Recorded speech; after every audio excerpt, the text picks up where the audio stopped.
Muy buenas tardes a todos. Mi nombre es Denis Small de la organización de la Rouge. Este es el informe semanal. Hoy es lunes 7 de abril.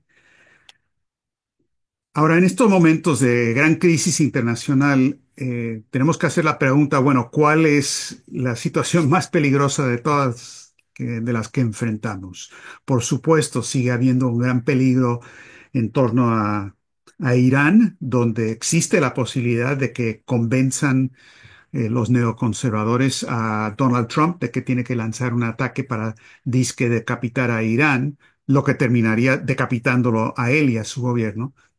Hay la situación de Ucrania, hay la situación de China con Taiwán, donde los chinos se vieron obligados a realizar las mayores maniobras militares, ejercicios militares de la historia reciente, rodeando por completo a Taiwán y empezando a acercarse poco a poco, enviando un mensaje muy claro de lo cual sería el resultado si la OTAN y Estados Unidos siguen con la intención de darle rienda suelta y fomentar la independencia de Taiwán, un poco así como fomentar la entrada de Ucrania a la OTAN, tendría el mismo efecto. Con todo eso que está ocurriendo, tengo que decirles que en este momento el mayor peligro por lo que ha pasado en los últimos días no está en el ámbito militar como tal, sino que está en el ámbito económico y financiero por la guerra arancelaria que Trump ha desatado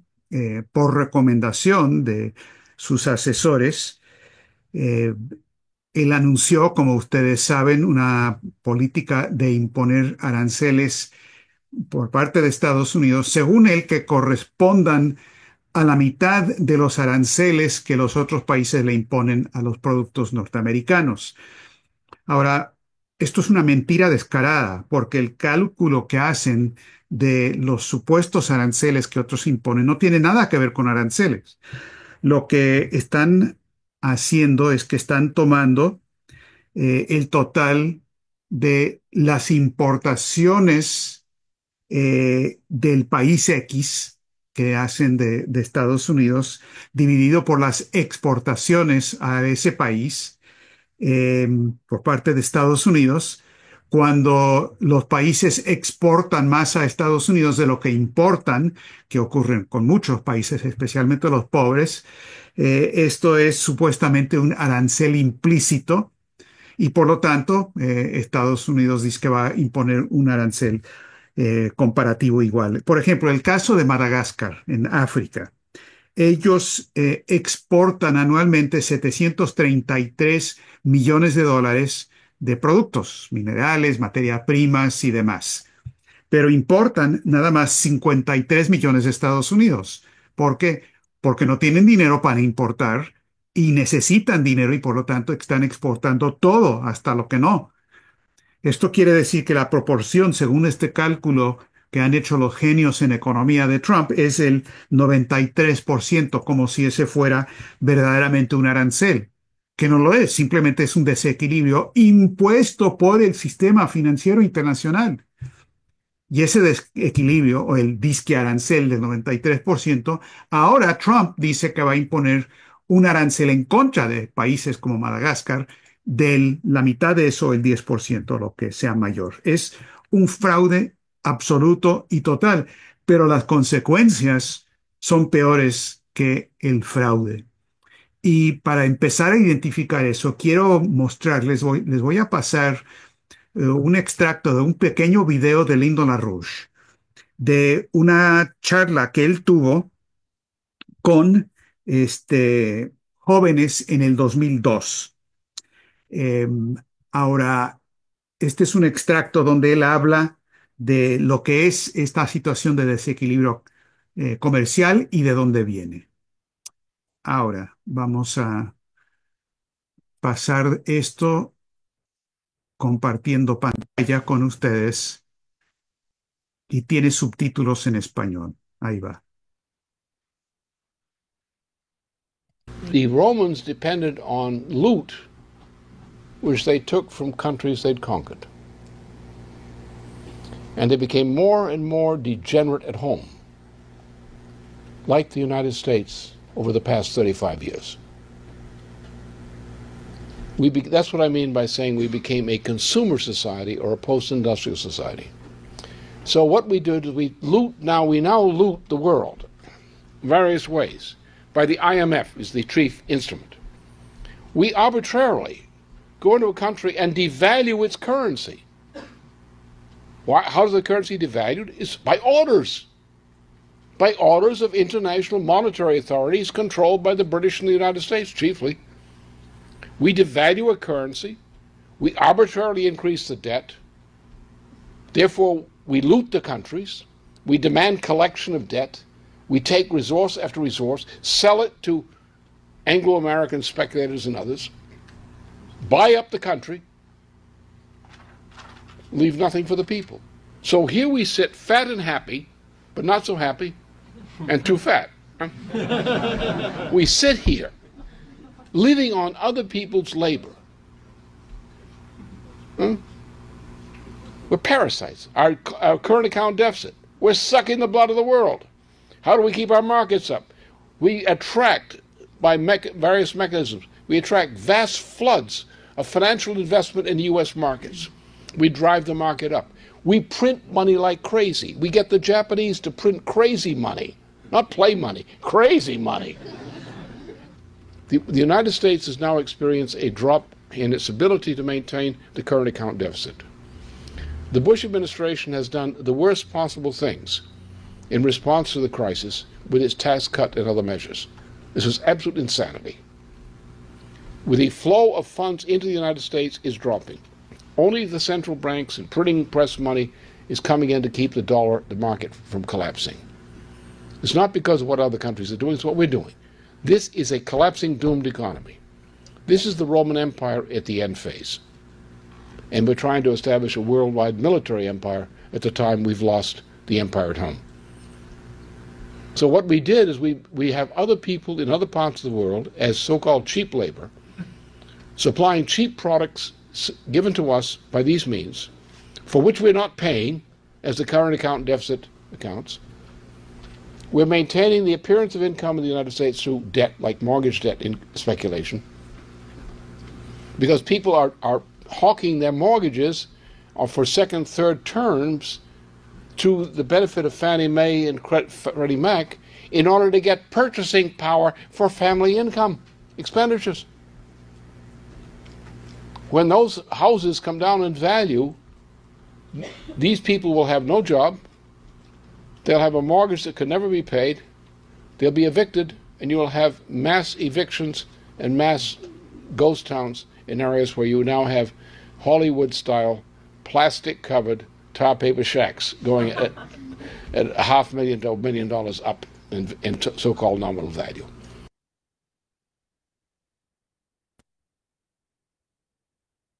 Bueno, esto fue Lyndon LaRouche en el 2002 y se habrán dado cuenta al final que estaba hablando de lo que pasaría con las hipotecas y en efecto pronosticó lo que ocurrió 5 o 6 años más tarde con el desplome financiero del 2008, que no fue provocado por el problema de las hipotecas, se fue provocado, eso fue simplemente la mecha que prendió la dinamita. La dinamita, sin embargo, es el sistema financiero en su totalidad.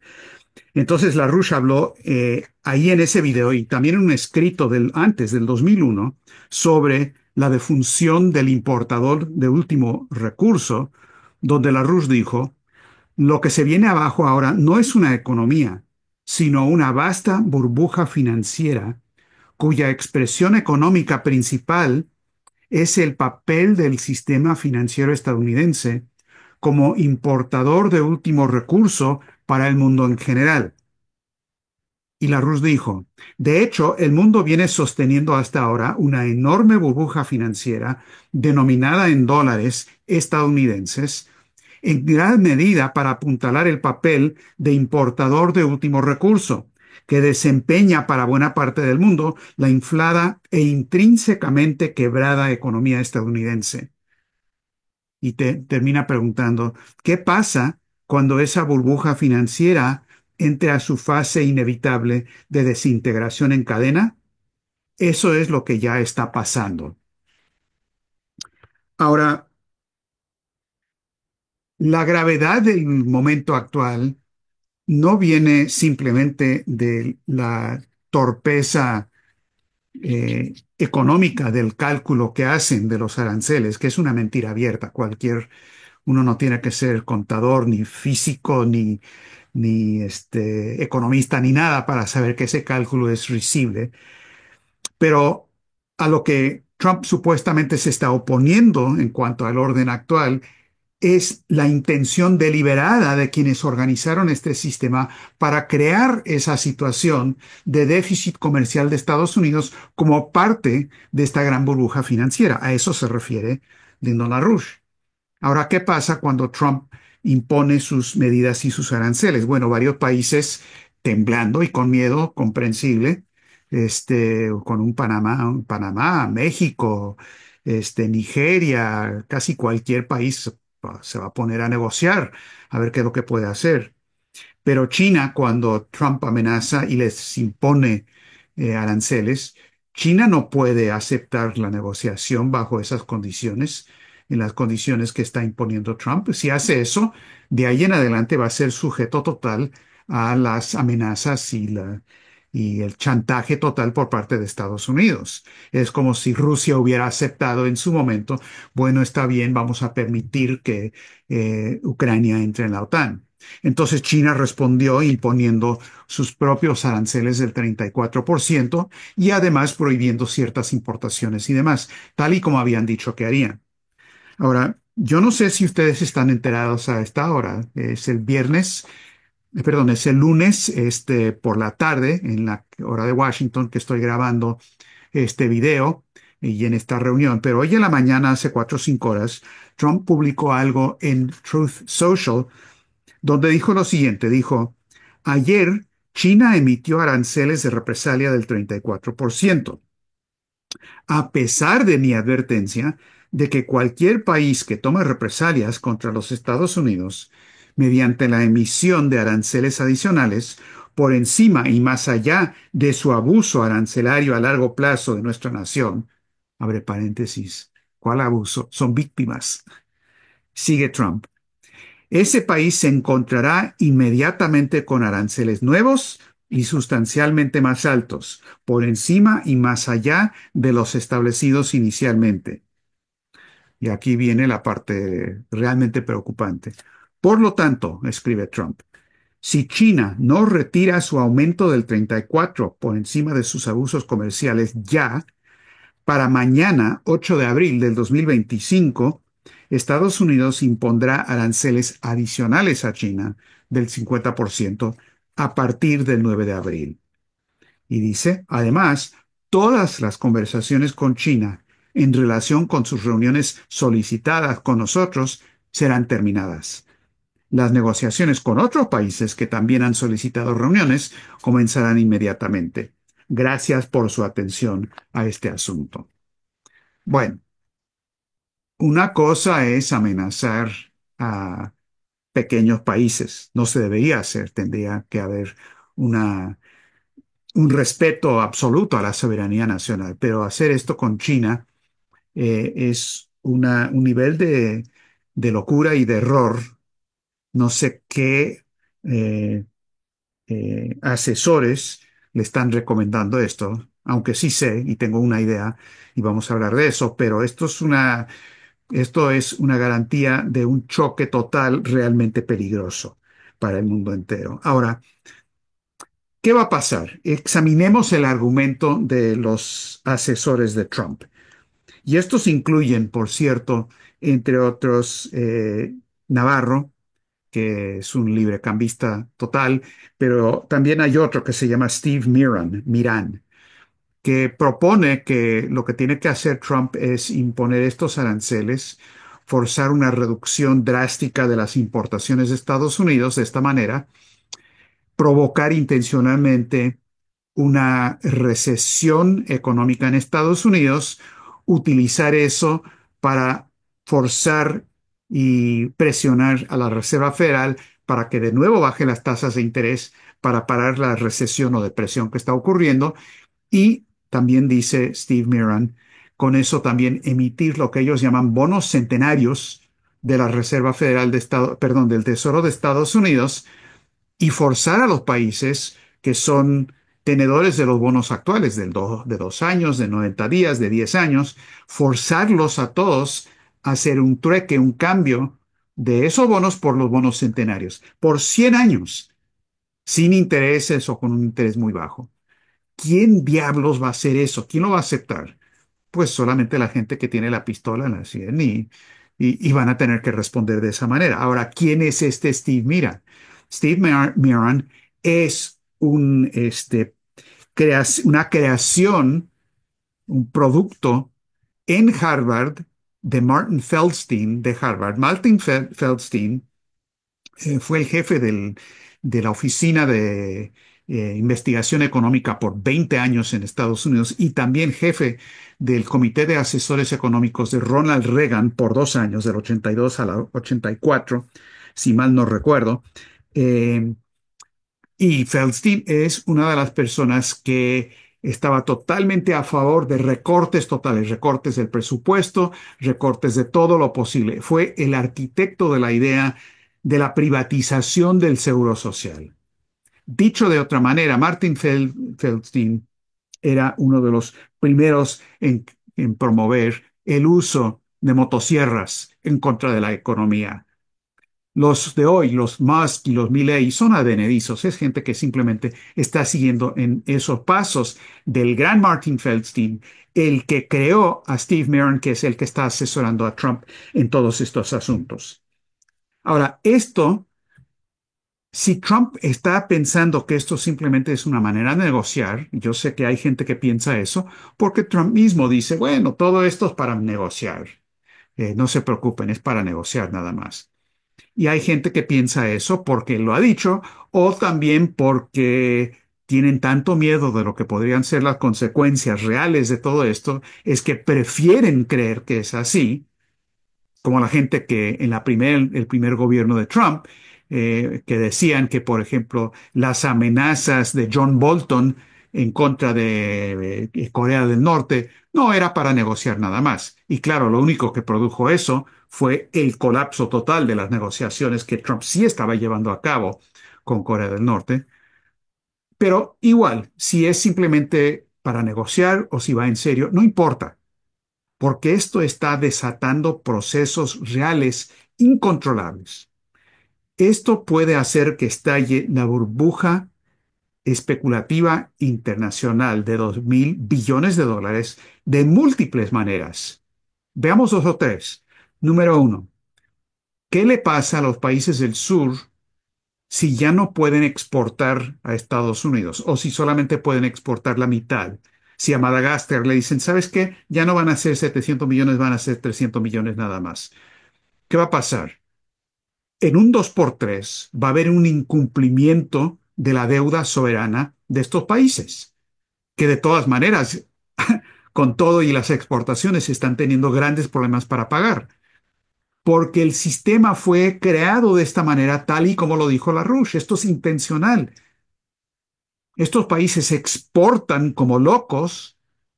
¿Para qué? ¿Para tener dinero para invertir? No, para pagar la deuda, para pagar los derivados, para hacer colonias saqueadas. Si no pueden exportar para pagar la deuda, ¿qué va a pasar? Pues no van a pagar la deuda. Eso se llama incumplimiento. Y eso va a pasar en muchos países si esto avanza de la manera en que ahora está avanzando, tal y como es la amenaza de lo que dijo LaRouche, perdón, lo que dijo Trump, y como LaRouche había advertido.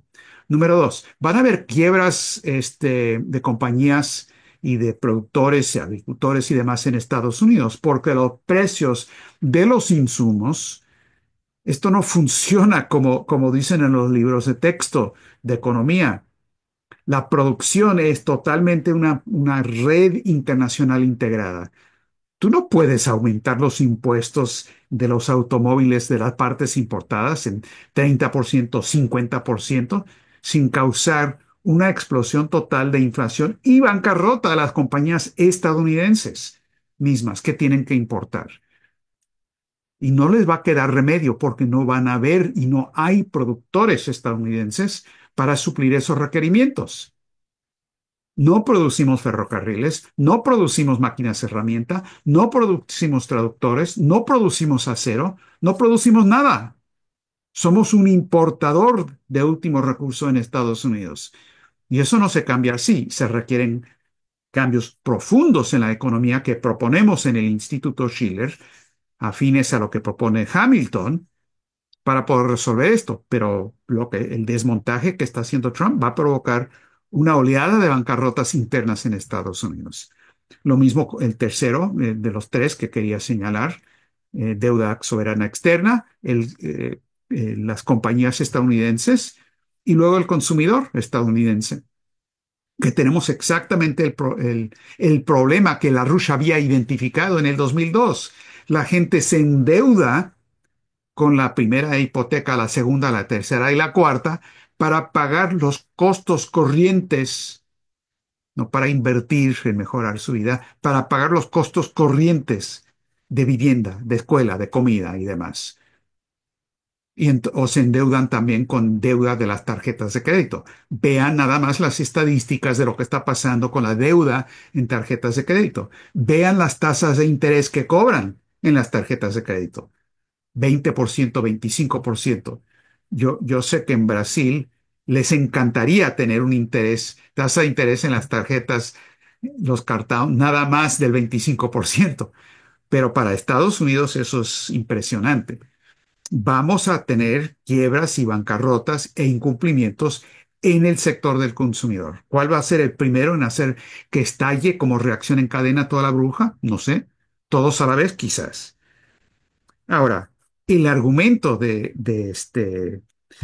Myron, Steve Myron, o sea, de la gente de Martin Feldstein, como les decía, es provocar una recesión, forzar una reducción de las tasas de interés y con esto crear actividad en manufacturas en Estados Unidos. Vamos a de nuevo regresar a que Estados Unidos tenga manufacturas. Ahora, yo sí creo que Trump cree en eso.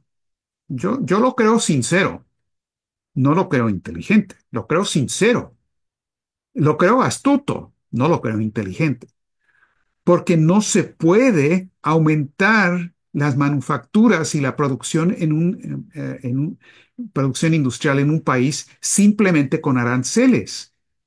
Los aranceles no funcionan así, funcionan de la manera en que decía Alexander Hamilton.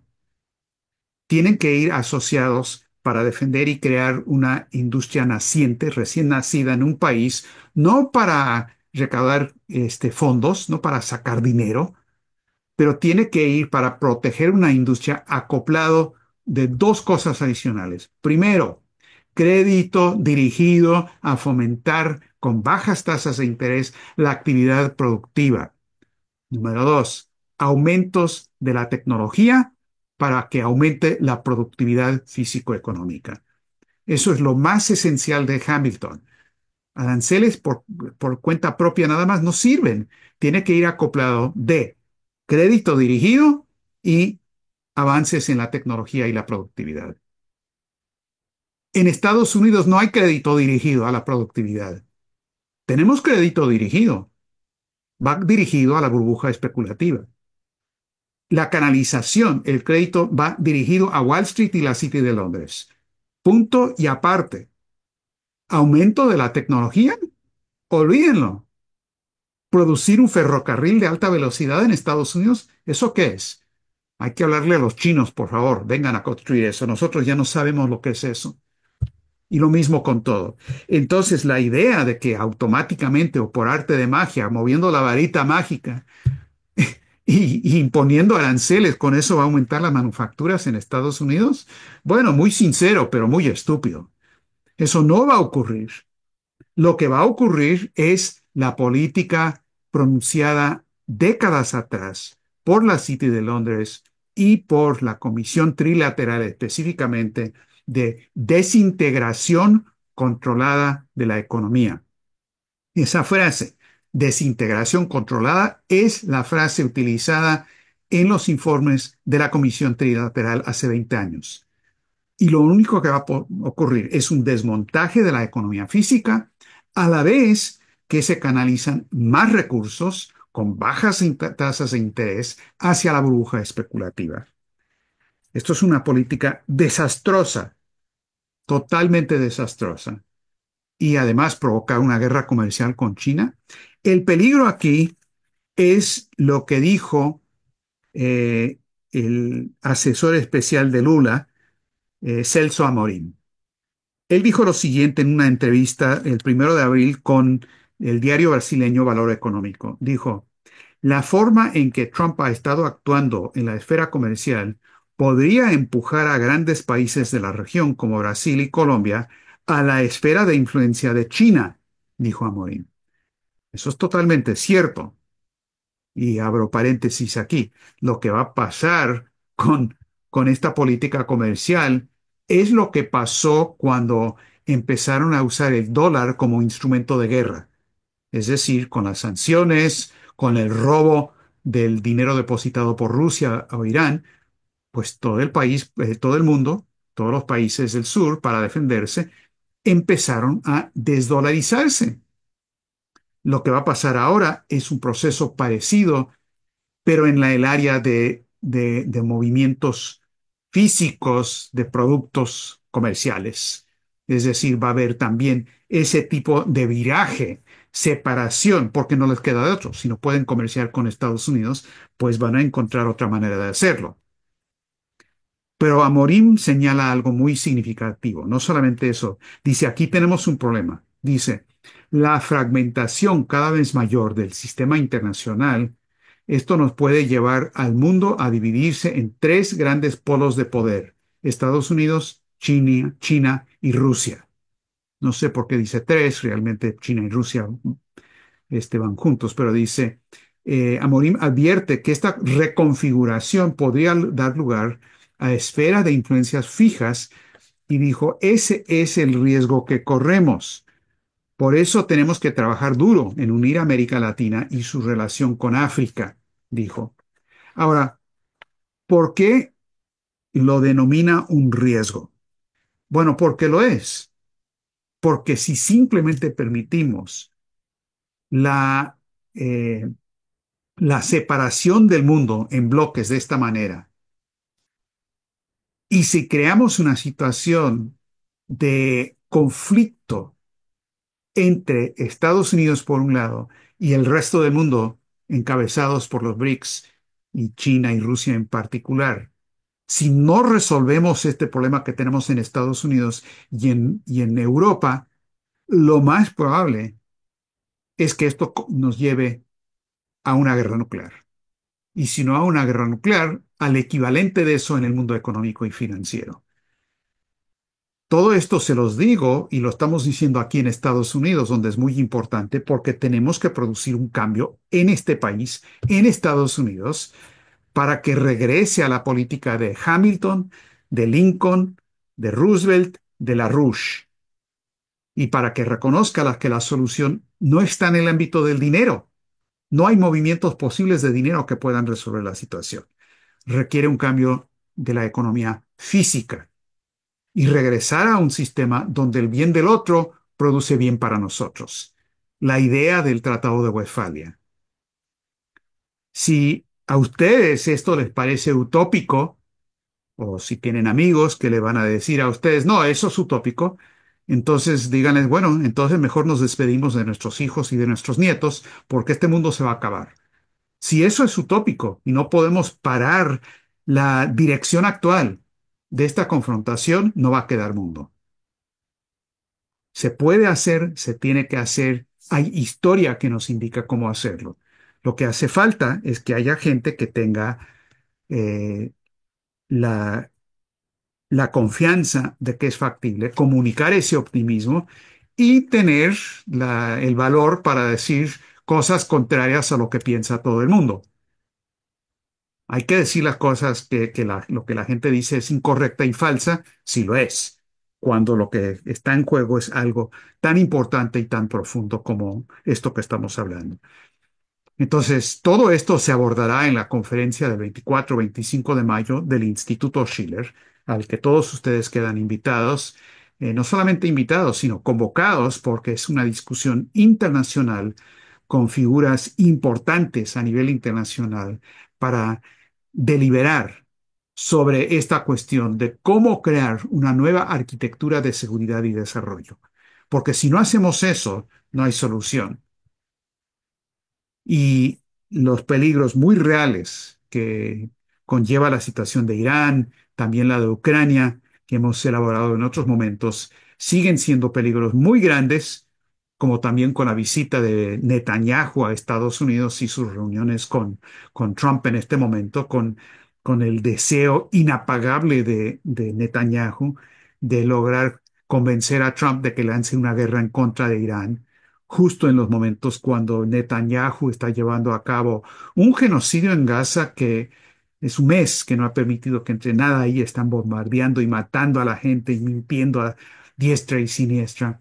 Un genocidio que solamente tiene comparación con lo que hizo Adolfo Hitler.